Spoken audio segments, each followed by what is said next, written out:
Hello, everybody. Welcome once again to Pass Pirate Pay, the movie discussion show. My name is Ken. I'm your host alongside my co-host, Andy. Andy, how are you doing today? I'm doing good, Ken. How are you? I am doing A-okay. Andy, I've got murder on my mind. Oh, murder.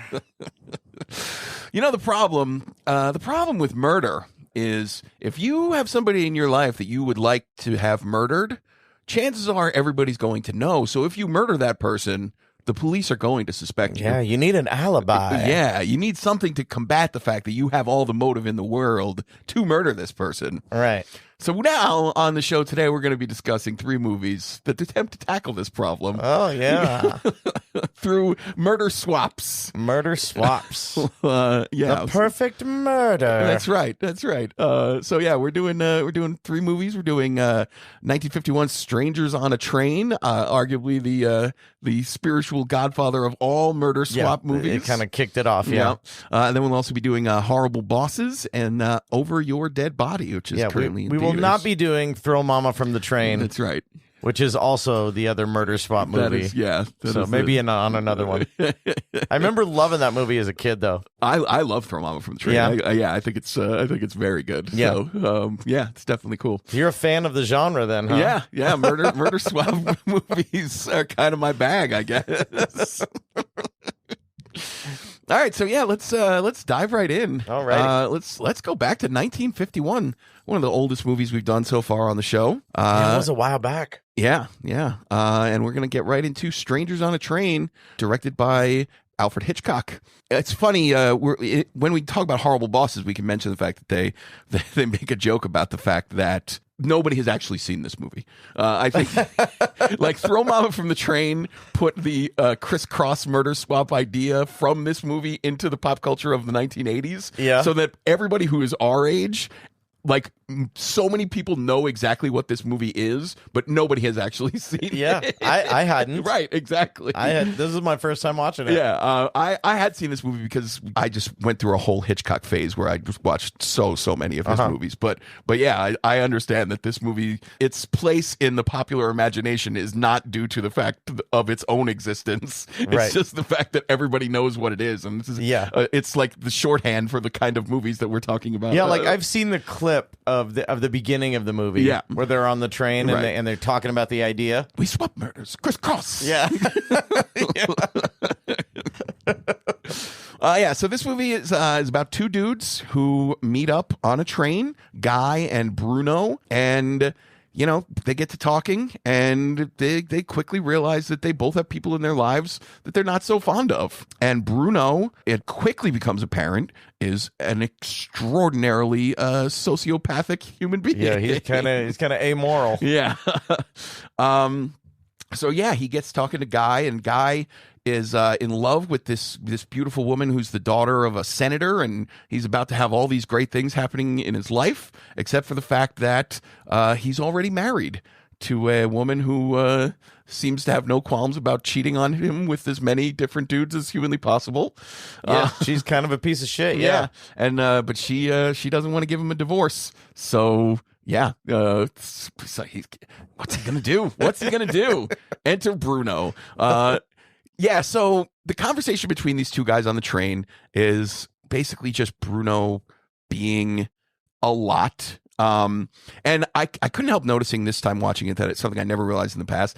It seems to me like Bruno is a very specific type of homosexual stereotype from this time period. Oh, maybe, yeah. Like back in the 50s, homosexual men especially were viewed as having a mental illness, right? Homosexuality is a form of psychosis. So in the popular imagination, if this man is crazy enough to have sex with another man, what else might he be crazy enough to do? If he doesn't have the morals to enjoy a vagina, right, exactly. Then he must be a killer as well. Yeah, so not a far leap. The very beginning of the movie, before anything else happens, we're introduced to these 2 characters by their shoes and their clothes. Before we see either of their faces, Which I think is cool. Really cool. This is a really well-made shot where you see Guy and he's wearing like these normal like working man kind of clothes and shoes, and then we see Bruno coming in with these ridiculously gaudy white shoes and really well, he's just a well put together ensemble that he's wearing. Yeah. This is what like good filmmakers do. Yep. Like they instill something, like you're just watching it. Yep. And you're just watching two guys go to the train, but subconsciously he is telling you who these people are before they even meet. Right. Like immediately I'm just watching it and it's just like you just instantly dislike Bruno. He's like presented as this guy who is like he's slimy and there's like something's off about him, you know? Yeah. And it's just like, we just don't like these guys. And even though they have this conversation where Bruno puts forth the idea that they're going to commit these two murders for each other, Guy obviously like it's very clear that he does not want to have this happen, even though it would be great for him to have his wife put out of the picture. He's a regular person, right? He's just a human being, and he's not going to have his wife murdered because you don't even think of that, right? But like at the way they leave it, Bruno's like, "You like my ideas, don't you?" And Guy is clearly just like, "I'm going to tell this guy whatever he needs to hear, so that I can get the hell away from him." He's like, "Yeah, sure, that's great. It's a great plan. Bye." But yeah, so then we see the wife. Bruno starts stalking her, and she gets on a bus and goes to this carnival with two dudes, and they have this like tunnel of love boat ride where you take a boat to this island. Did they have those where you just steered your own boat around Crazy, a lake? Right? I don't know if this was here's a boat. It's a ride. You just take the boat out. As part of a carnival, there's this dude who's renting out like a dozen boats. And he's just like, you get in the boat, and there's an island across this lake. There's like a tunnel you can go in, or you can just drive around the lake if you want. Yeah, Who gives a fuck? And just bring the boat back, please. Like I don't understand. Fucking carnivals were fucking crazy back in the day. Really bizarre. But anyway, so the wife goes across to this island. And Bruno gets her away from the dudes that she's with and does the deed. He just strangles her with his bare hands and puts her to death. Another just fantastic shot. She wears glasses, and the glasses get knocked off of her face, and we see the murder. Like it's shot to look like we're looking at it in the reflection in her glasses that are on the ground. Just looks super cool. Yeah, you could tell that like Hitchcock, he was really good at just direction, just plain direction, you know, and the way things are just suspense and everything.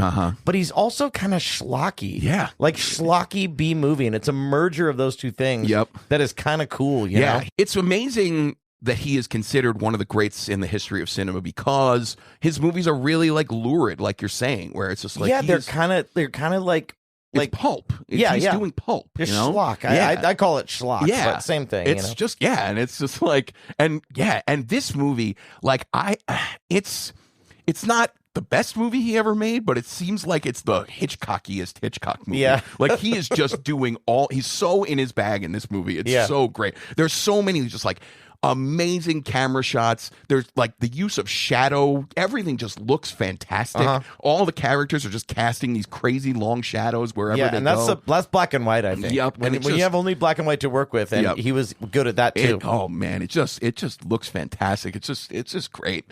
But yeah, so Bruno kills the wife, and then he starts pestering Guy. He's like, okay, he said, now it's your turn. You got to go murder my dad. I need my dad out of the picture. See, that's not what I thought this was going to be. I thought that they were going to agree to commit the murders. Yeah, I didn't know that one of the guys was going to be the antagonist the whole time. Yep. So that was kind of a surprise to me. Yeah, because in all of the stuff that I guess Throw Mama from the Train is kind of similar, where it's like they don't. This movie definitely turns it on its head a couple times, right? Like, but this movie is definitely very clear. We have one of these guys is a good guy and one of these guys is a bad guy, and usually that it doesn't go that way. Yeah. It's, with the murder swaps, usually it's two kind of morally gray people. Yeah. But yeah, so Guy is quickly put under suspicion by the police. And he has this one detective who follows him around wherever he goes. And all the while, like the walls are closing in on him. Bruno is threatening to plant evidence, making it look like he's done it and just do whatever he can to try to get Guy to murder his dad. And, it just kind of spirals out of control from there. Yeah. Yeah. I mean, there's just so many great bits in this movie. Like the tennis part was cool. It's so amazing, right? It's so iconic. Tennis part is really, I had totally forgotten about that, and then when it happened, I was like, "Oh, okay." Yeah, like it's really so. Cool. Yeah, there's a bit where guy is a I tennis think that player. Hitchcock made this guy a tennis player just so he can have that shot. Yeah. So there's a great shot. We should explain it. Guy is a tennis player, and so Bruno is stalking him to the club where he plays tennis, and there's a tennis match going on, and we're watching, and you watch people watching a tennis match, and their heads are turning back and forth and back and forth and back and forth. So you just see this entire group of people, everybody acting in unison, looking back and forth, and then you just see Bruno is the only person not doing that, and he's just staring daggers right ahead at Guy. It's really cool. It's so amazing.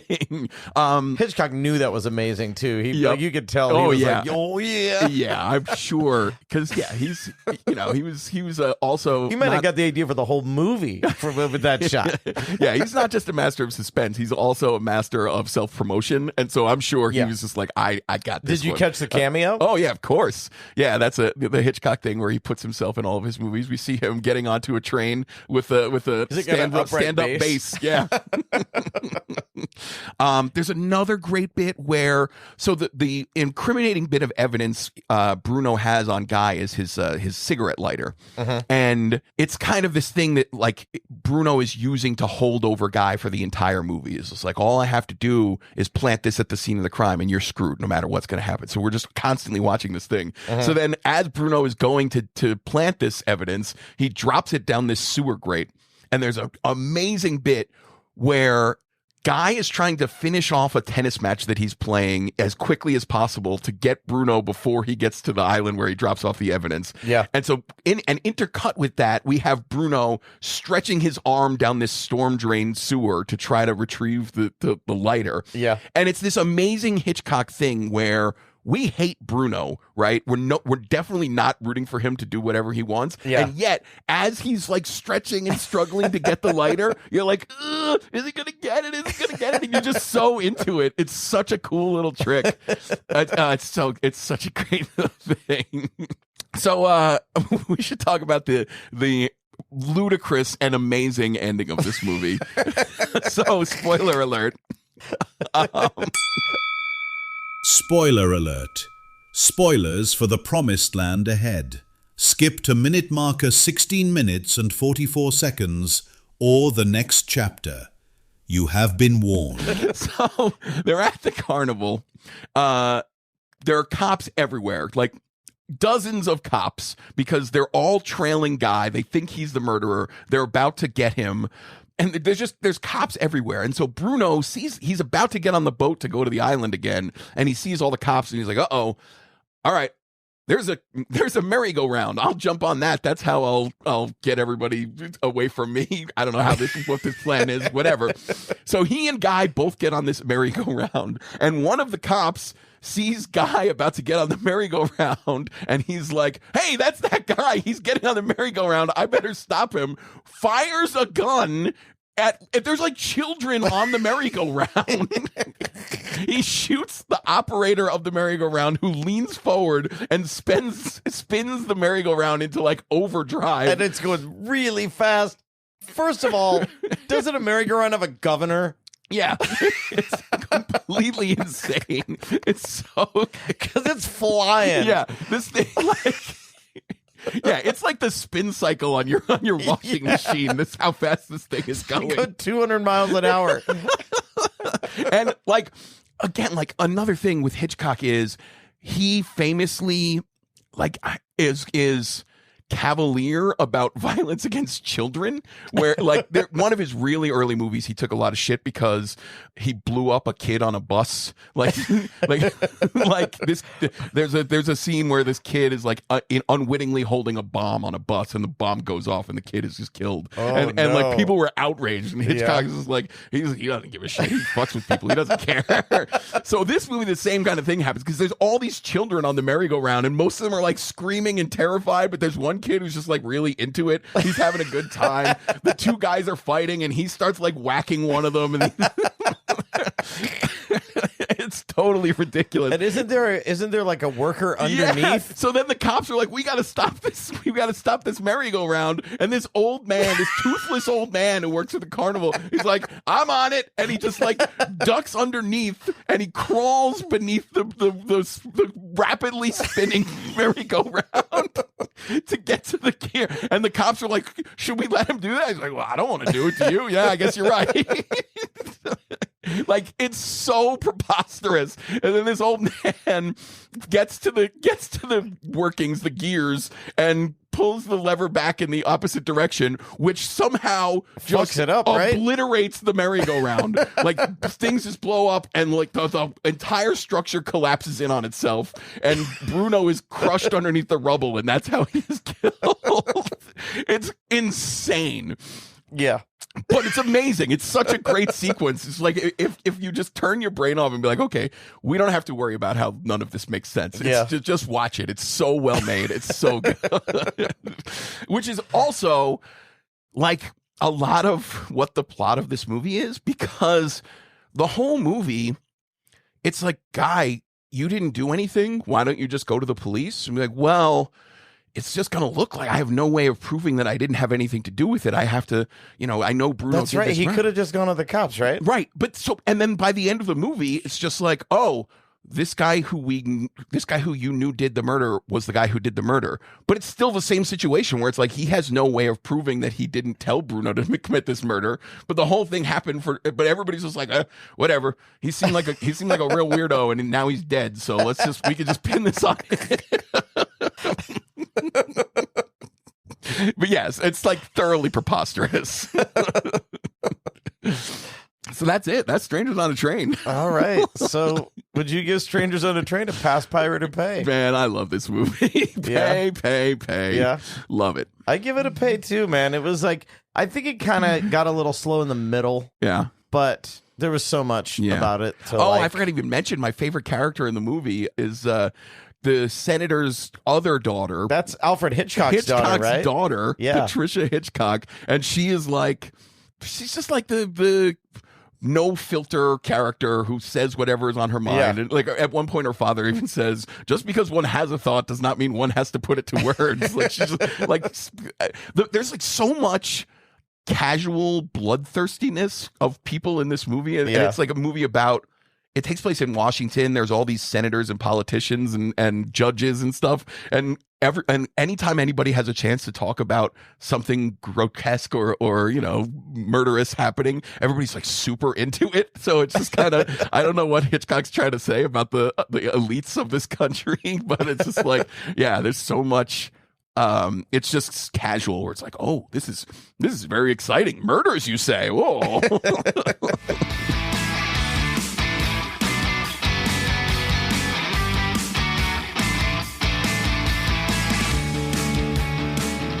All right, our next movie, 2011's Horrible Bosses, directed by Seth Gordon. This movie is about a trio of dudes played by Jason Bateman, Jason Sudeikis, and Charlie Day, and they all have horrible bosses.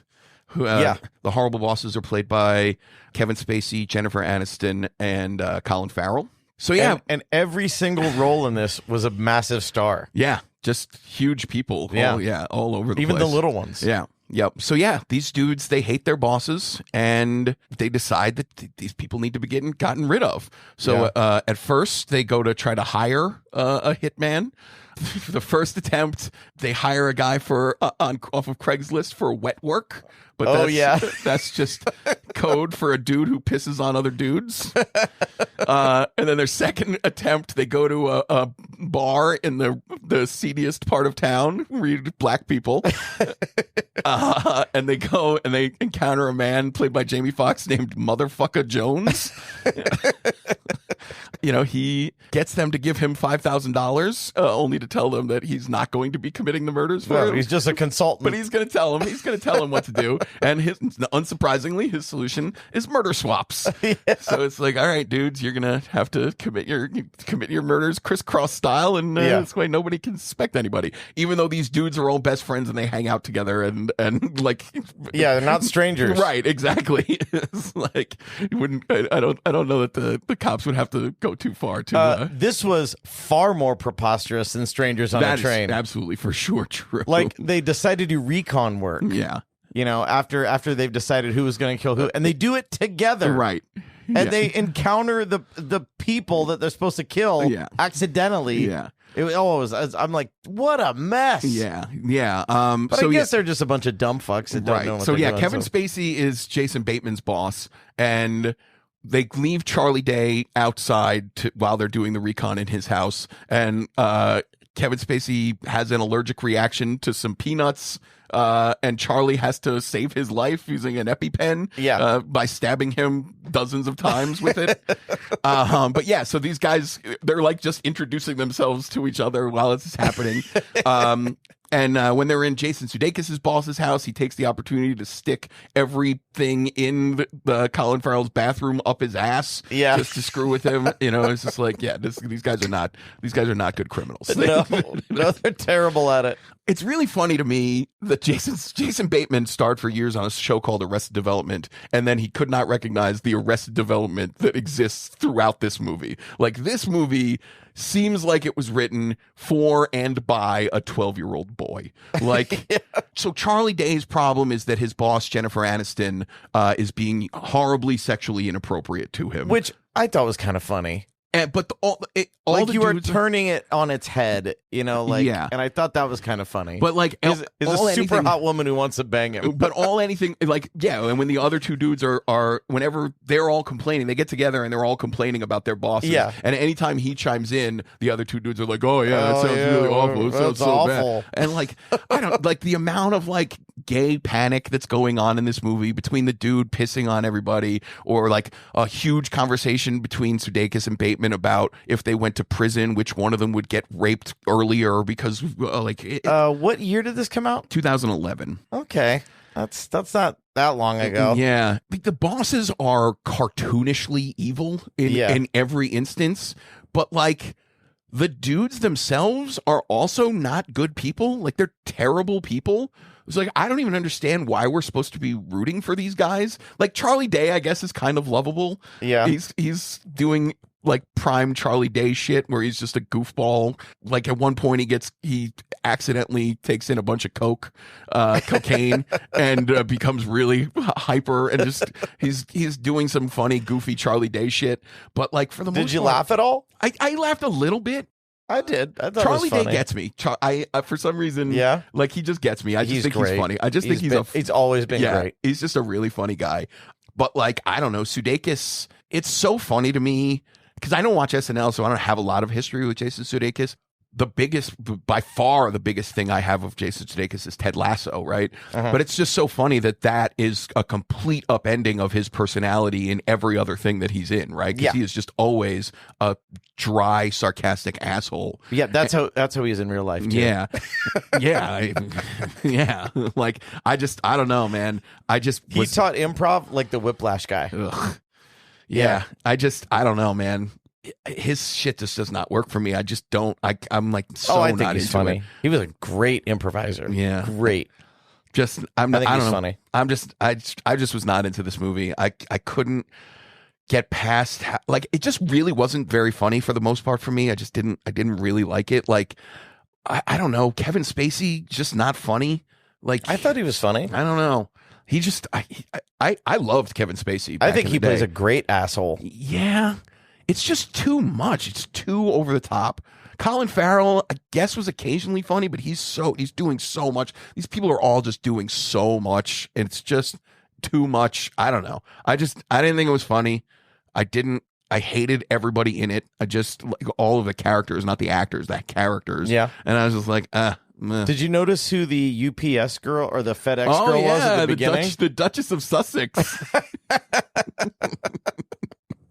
Yeah, Meghan Markle just shows up Markle. in this movie. There were a couple of other people. I didn't notice this, but I was looking at the cast list. Steve Wiebe from the King of Kong, A Fistful of Quarters, the Donkey Kong guy. He was in it?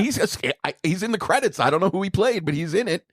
Oh, wow. Yeah. And the main kid from Freaks and Geeks, John Francis Daly. I noticed him. He he wrote the movie, and he's got a small part. I didn't know that. Yeah, that's cool. And he's got a small part. But yeah, there's a lot of people in this movie. Like you said, Kevin Spacey's wife is played by Julie Bowen from Happy Gilmore. Mm-hmm. But yeah, I know her from Ed. Remember Ed? Ed, the TV show Ed. No, that name sounds back. familiar. It was kind of like a sweet show about a dude who ran a bowling alley who was also a lawyer. Yeah. I never watched that, but I remember that show. It was good. All right. But yeah, I don't know. This movie, not for me. Just was not for me. Didn't do it? No. All right, so we're going to give Horrible Bosses a pass Pirate Pay. Yeah, it's definitely a pass for me. I found it to be a very... I would give it a pirate. It was a very unpleasant viewing experience for me. I think I just miss comedies a lot. Yeah. You know? They're not really there anymore. Everybody was just too smug and just dickish. Just keep these people off my screen. Fuck you. All right, fair enough.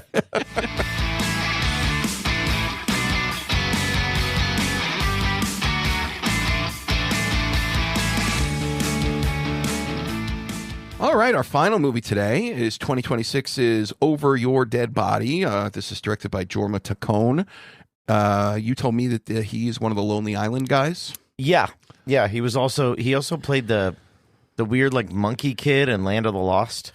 Okay. The Will Ferrell one. Okay. I did not see that. Yeah, wasn't that great? So yeah, this movie stars Jason Segel and Samara Weaving as a married couple who really, really, really hate each other.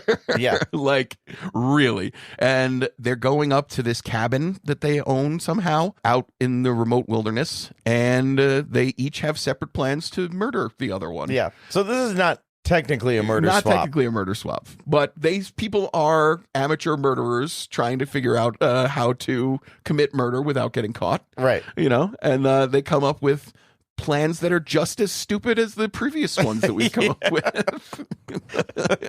Like Jason Segel's big plan is that he just tells every single person that he meets in the time leading up to their trip to the cabin that his wife is really looking forward to going and do some hiking alone. And he just keeps telling her, I keep saying this is not a good idea, it's pretty dangerous, but she's got her heart set on it. She really wants to do it. So she's gonna stage her death and come back and say, like, I told her she shouldn't have done this. But yeah, so in the process of these two people trying to kill each other, Jason Segel enlists the help of this like handyman that he went to high school with that like helps around their house. But this guy's an absolute idiot too.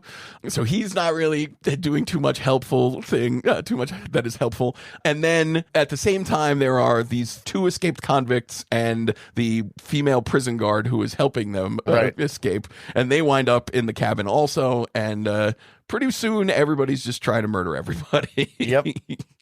So yeah, I don't know. This movie had some stuff going on.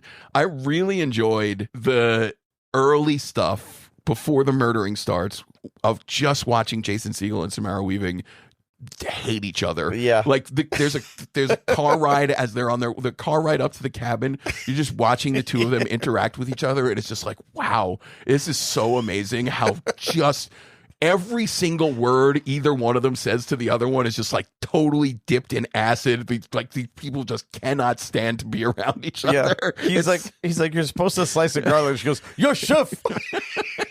Just in such a demeaning, shitty way.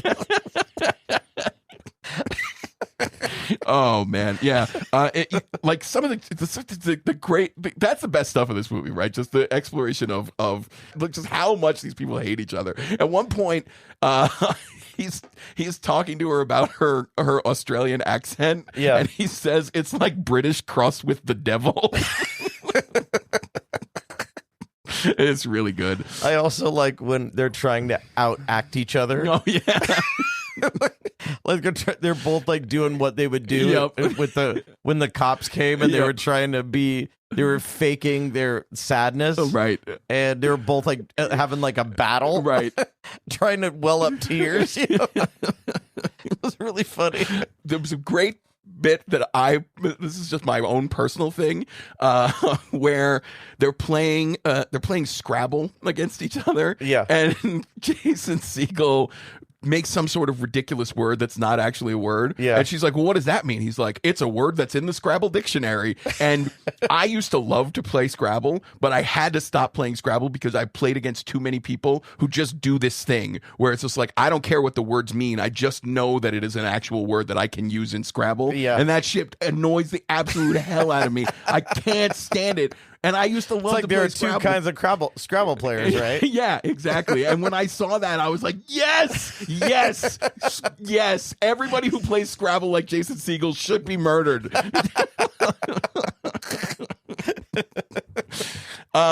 But yeah, so then when the convicts show up, the convicts are played by Timothy Oliphant and some giant dude that I don't recognize. And Juliette Lewis. Juliette Lewis is the prison guard who escapes them, and she's insane. Yeah, like so she is in love with Timothy Oliphant, and that's why she has helped them to escape. And like she just like keeps wanting to have sex with him in like increasingly inappropriate ways and times. Yeah. And yeah, like eventually the movie just kind of devolves into like, I don't know, am I getting old? I don't know. There's a lot of really grotesque violence in this movie, which is a kind of thing that in the past I have found very funny. Like I still find it funny. And I don't know. I just didn't get it. Like I still find it like Tom and Jerry funny. Yeah. Like there's a scene where a guy gets literally his face blown off with a shotgun. Yeah. And like the movie just shows like the guy with a hole where his face used to be. Yeah. And it's just like, I don't know. I didn't find it shocking or funny, or I was like, what is wrong with me? What? I laughed. Yeah. I had a laugh. I don't know. I don't know what it is about the like this movie's really going for it. It's really going for like grotesque, gnarly violence. At one point, a character is killed via lawnmower. Like it is really, really doing stuff. Yeah. But I don't know. It just didn't work for me. You know what I heard? I heard that comedies are in such a bad spot that they're having trouble getting greenlit. So they have to like combine them with other genres, right, in order for them to get money to get made. Yeah.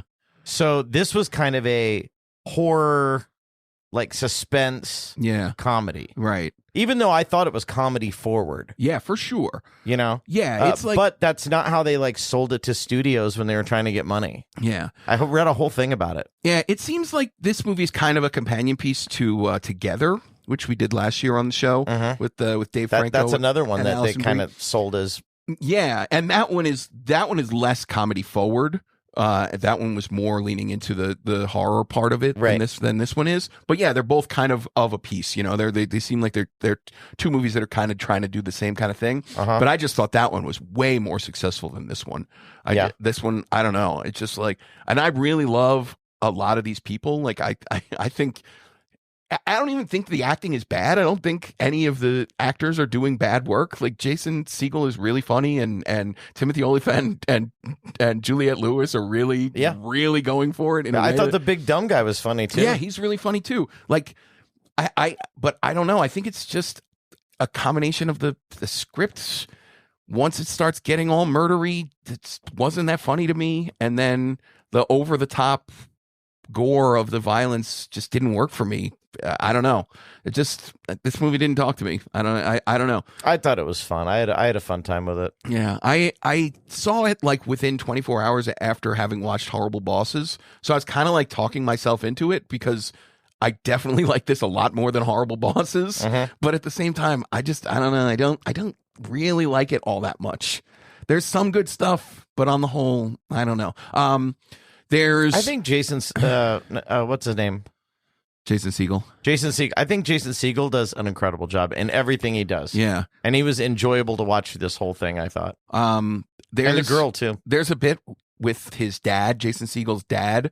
The movie starts out where the dad's in a nursing home and he's telling Jason Segel that he's not tough like the men of his generation was. Yeah. And he says something like, I wish a war upon you. And I just like, okay, I know what's coming. Like this movie is going to end up in the war that the dad was talking about. And sure enough, that is exactly what happened, And then at some point the dad, this sequence was like the worst part of the movie for me, where it's just like, it just felt so cliche and cheesy, where the dad, somebody alerts him that something is going on at his cabin, so he breaks himself out of the nursing home. Yeah, he takes this car from an orderly at the nursing home, except there's like this loud techno music going on in the car, and he can't figure out how to turn the music off. Yeah, and so he's just driving all this way with the music going on, and so of course by the time he gets to his destination, he's like super into the music that's going on, and it's just like, yeah, he's a badass old man, and it's just like it's so corny and so shitty to me. I had fun with it. Yeah, I was just not there. I had fun with it. It was good. It was fun. I don't know. I also love Timothy Olyphant. I do too. I really do. But yeah, like I said, a lot of people I really like doing work that is not even that bad, and yet somehow the movie was just kind of a miss for me. Oh yeah, yeah. All right. So is that all you got for us? Yeah, I think that's gonna do it. All right. So you gonna give Over Your Dead Body a pass, pirate, or pay, Ken? Well, I'm on the fence on this one because there is some good stuff on here. I think I'm going to lean into pirate. I think I'm going to get it up to pirate. Okay. I was considering a pass, but I think there's enough going on here that this movie is worth your time, if not your money. I am also on the fence, but I'm going one up. Yeah, you're going to pay? I'm going to pay, yeah. All right. Well, that's good.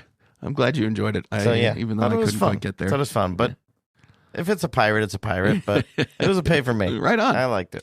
Right on. All right, so Ken, next time is Mother's Day. Mother's Day.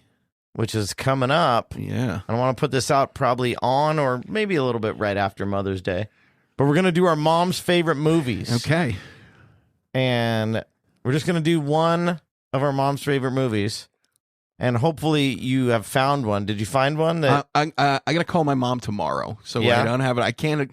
Listeners are going to have to remain in suspense until the next episode. Well, I'm going to do one of my mom's favorite movies. She asked me to watch 1,000,000 times, and I never have. Okay, and it is The Red Shoes. Okay, the old 50s or 30s. I don't even know. Yeah, the old Red Shoes. That movie's actually been on my watch list for a little while now. I can't remember who it was, but you ever watch the Criterion Closet? Yeah. So I forget who it was, but somebody in the Criterion Closet picked The Red Shoes out. People everybody when Scorsese and Spielberg, they all say it's one of their favorite movies. Yeah. All right, so that sounds fun. Yeah, like I said, I'm gonna talk to my mom tomorrow. I'm gonna get her to give me a recommendation. We'll see what that might be. We'll find out what that is. Yeah. All right. We'll see you next time. All right. Bye. Thanks for tuning in to Pass Pirate Pay. This episode was produced by the one and only Andy Morris. If you haven't already, hit that subscribe button on your favorite podcast app. We'd hate for you to miss out on all the fun. Curious about where to stream the movies we talked about? Head on over to passpiratepay.com. We've got everything listed with handy links on where to watch. You can also join the conversation on our Facebook page or stalk our cinematic musings on Letterboxd. Links are on the site. Got a movie or a TV show you think we should review? Fill out the contact form, or this is cool, you can even text us right through the episode player on our website's front page. Thanks again for hanging out with us. Until next time, keep watching, keep rating, and keep it past Pirate Pay.